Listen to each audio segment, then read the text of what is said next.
Riot Forge was set up in 2019, a company within Riot which would work with other game companies to make games within the League of Legends IP. However, on January 22nd, Riot announced that there would be no further games created through the Forge program, and that A Bandle Tale would be the final Riot Forge game. So I wanted to talk about them because I've played almost all of them, although I haven't finished Bandle Tale yet, and quite enjoyed them.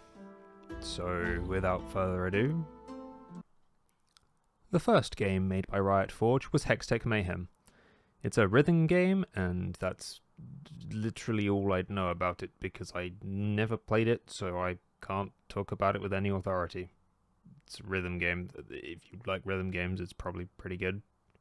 That's not my thing. Yeah, that's really all I have to say about it.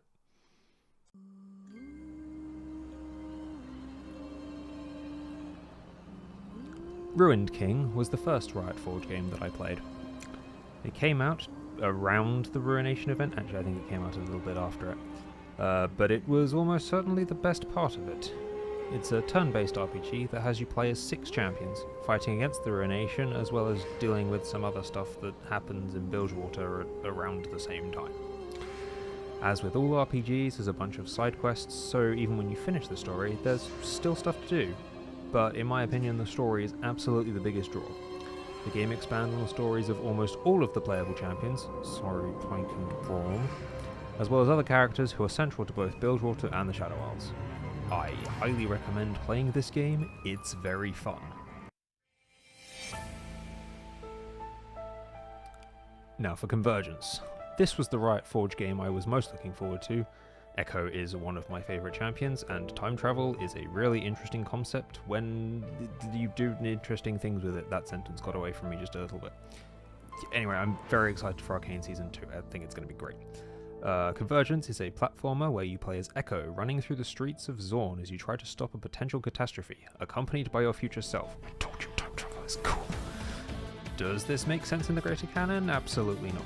Is it just cool and makes for an interesting premise for a one-off game? I certainly think so, yeah.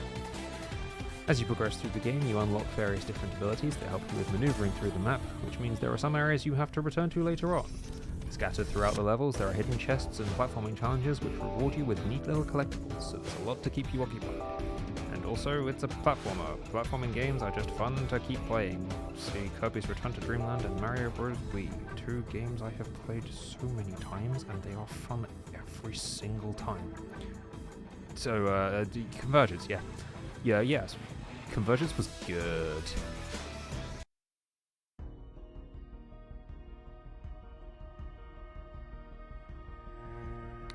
The next game was The Mage Seeker, which features Silas escaping prison and the beginning of the Mage Rebellion in Demacia. It's another RPG, but the fights are real-time rather than turn-based, and have you play as Silas, fighting against the country that's held you captive for years.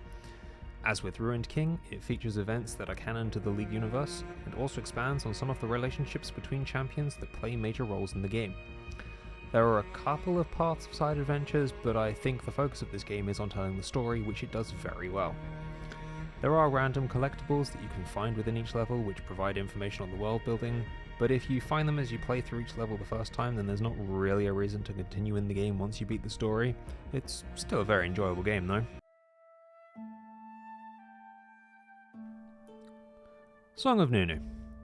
In this third-person RPG, you play as Nunu, a boy orphaned after his mother was killed, and his companion Willump, an adorable four-armed monstrous force of nature yeti, as they travel through the Freljord to discover the secrets behind the Heart of the Blue. The game is cute, and as a child and acts like it, with Willump acting as his protector when things get serious. The dynamic it's adorable. It expands a bit on the nature of some of the more mystical stuff that happens in the Freljord, but mostly it's a story of 2 buddies going on an adventure. There are some extra things to find, but most of them you just run into through the course of playing the game, so to me this game was very much a one and done. It was good, I had fun, let's move on. Which brings us on to Bandle Tale, the final Riot Forge game, and the one that I'm currently still playing. After an accident with the portals of Bandle City, it's up to you, a random self-inserted yodel, to try and get everything up and running again. You do this by progressing in the skill trees, which allows you to collect resources and craft the things you need, which in turn lets you progress the story, which gives you the ability to unlock more things in the skill trees, and so on, and so on, and so forth. I've rewritten my thoughts on this game a couple of times, because there have been times playing it where I've been stuck waiting for resources to respawn.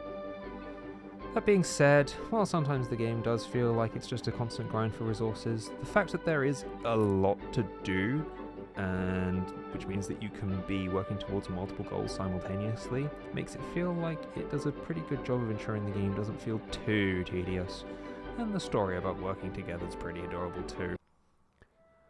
In conclusion, I think that Riot Forge made some pretty good games, and I will be sad that there won't be any more.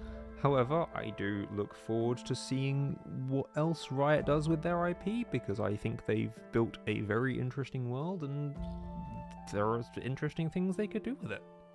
So, yeah,